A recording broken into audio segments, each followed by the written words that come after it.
ሰላም ጤና ይስጥልኝ ክቡራትና ክቡራን የዩቲዩብ ቻናል ቤተሰቦች እንደተለመደው ጠቃሚ የሆነ የህግ ምክር ይዤላችሁ መጥቻለሁ። ለዛሬ የሁከት ይወገድልኝ ክስና የመፋለም ክስ ልዩነታቸው ምንድነው የሚለውን ማቀርብላችሁ ነው የሚሆነው። እንግዲህ የሁከት ይወገድልኝ ክስና የባለሀብትነት ክስ ወይም ደግሞ የመፋለም ክስ ሁለቱም ከንብረት መብት የሚመነጩ ክርክር አይነቶች ናቸው። ነገር ግን ከክርክሩ አድማስና በፍሬ ደረጃ ደግሞ በፍሬ ነገር ደረጃ ተከራካሪዎች ወይም ከሳሽና ተከሳሽ ሊያረጋግጡት ከሚገባው መሰረታዊ ጭብጥ አኳያ የተለያየ መነሻና እንደዚሁም ደግሞ መድረሻ ያላቸው የክስ አይነቶች መሆናቸውን ልብ ማለት ይገባል።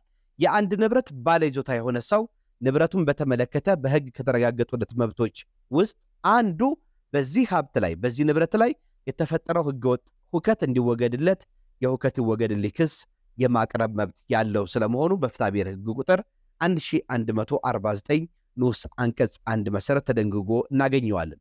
በዚህ መልኩ እንግዲህ ክስ የሚያቀርብ ሰው የሁከት ይወገድልኝ ክስ የሚያቀርብ ሰው ማረጋገጥ የሚጠበቅበት ዋና ፍሬ ነገሮች ምንድናቸው የሚለውን እነግራችኋለሁ። ሁከት ይወገድልኝ ክስ ስታቀርቡ ለፍርድ ቤት ማስረዳት የሚጠበቅባችሁ ፍሬ ነገሮች ምንድናቸው የሚለውን እነግራችኋለሁ። አንደኛ ሁከት ተፈጠረበት የተባለውን ንብረት ወይ ሀብት ባልተጭበረበረ መንገድ በእጃቸው አድርጋችሁ በእውነት የምታዙበት መሆኑንና በዚሁ ይዞታ ላይ ደግሞ በተከሰሰው ሰው ወይም አካል ህገወጥ በሆነ መንገድ ሁከት የተፈጠረባቸው ስለመሆኑ ከፍትሐብሔር ህግ ቁጥር 1140 1146 እና 1149 ድንጋጌዎች አንጻር እነዚህ ማስረዳት ይጠበቅባቸዋል።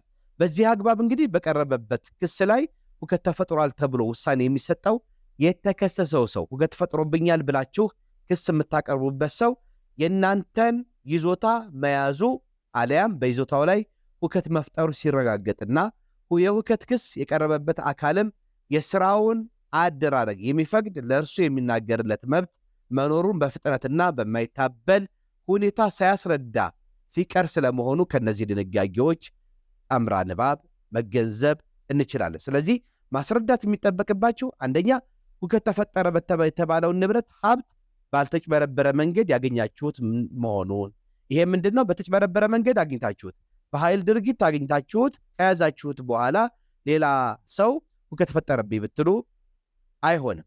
እንደዚሁም ደግሞ በእጃችሁ አድርጋችሁ በእውነት እያዘዛችሁበት የሚገኝ መሆኑ እንጂ በእጃችሁ ባልያዛችሁበትና እያዘዛችሁበት የተቆጣጠራችሁት ባልሆነው ንብረት ላይ ሌላ ሰው ሁከት ፈጠረብኝ ልትሉ አትችሉም ማለት ነው። ስለዚህ የሁከት ይወገድልኝ ክስ እነዚህን ኤሌመንቶች የፍሬ ነገሮች ማሟላት አለበት።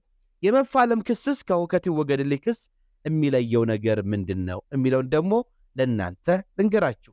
የመፋለም ክስ ወይም ደግሞ የባለሀብትነት መብት የማይንቀሳቀስ ንብረት ባለሀብት የሆነ ሰው ከንብረቱ ላይ መብት ሳይኖረው ከህግ አግባብ ውጪ ይህንን ንብረት በእጁ ባደረገው ሰው ወይም ንብረቱን በያዘው አካል ላይ ንብረቱን እንዲለቅለት እንዲያስረክበው የኔ ንብረት ነው ብሎ የባለቤትነት ወይም የባለሀብትነት ክርክር የሚያቀርብበት ምን ይባላል?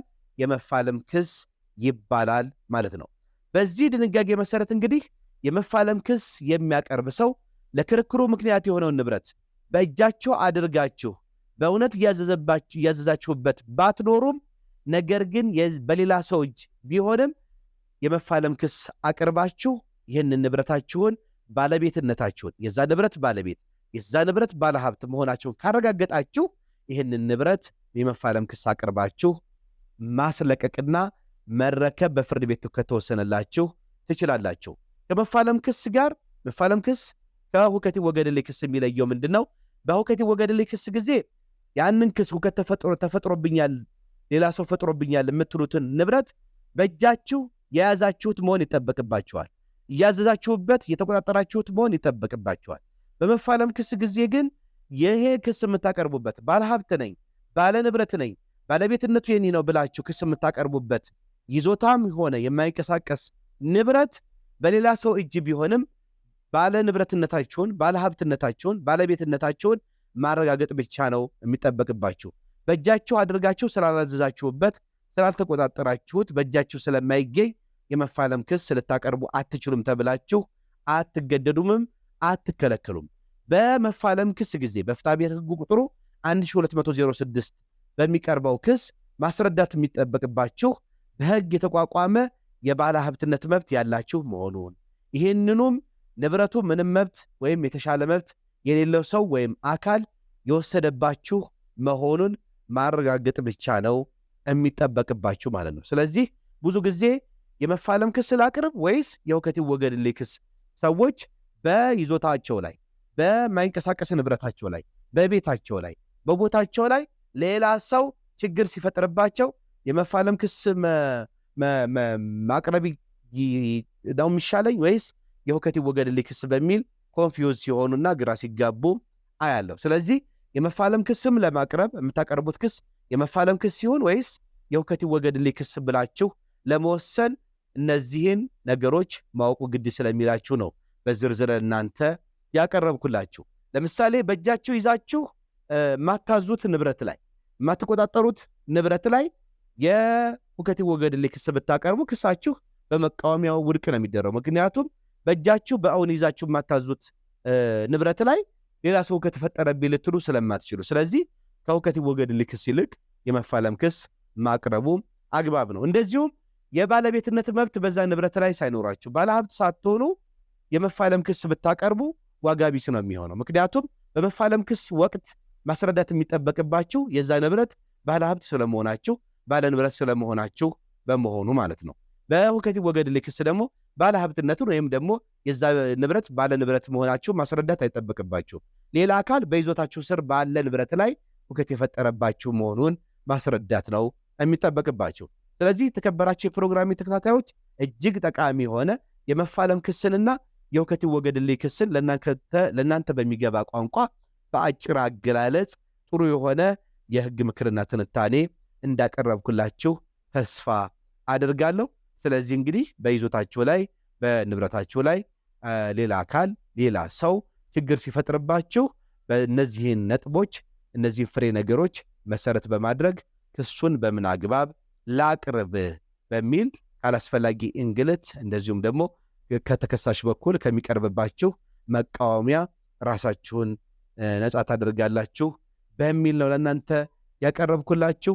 አብሬያችሁ የነበርኩት የእናንተ ጠበቃና የህግ አማካሪ ዩሱፍ ከበደ ነበርኩኝ። እንደተለመደው ይህን ቪዲዮ ላይክ ማድረግ እንደዚሁም ቻናሉ ለሌሎች እህት ወንድሞቻችሁ እንዲደርስና ተጠቃሚ እንዲሆኑበት ማስተዋወቅ ለሌሎች ሰብስክራይብ እንዲያደርጉት ቻናሉን እንዲጠቀሙበት እና በዚህ ቻናል ላይ ለእናንተ የሚቀርቡ የህግ ምክርና ትንታኔዎች እንደዚሁም ህግና ቢዝነስ ነክ መረጃዎች እንዲደርሳቸው ተጠቃሚ እንዲሆኑ ሌሎች ቻናሉን እንድታስተዋውቁት ሰብስክራይብ ያላደረጋችሁ የፕሮግራሚ ተከታታዮች ቻናሉን ሰብስክራይብ እንድታደርጉ እጋብዛለሁ። መልካም ጊዜ እንዲሆንላችሁ እመኛለሁ። መልካም ጊዜ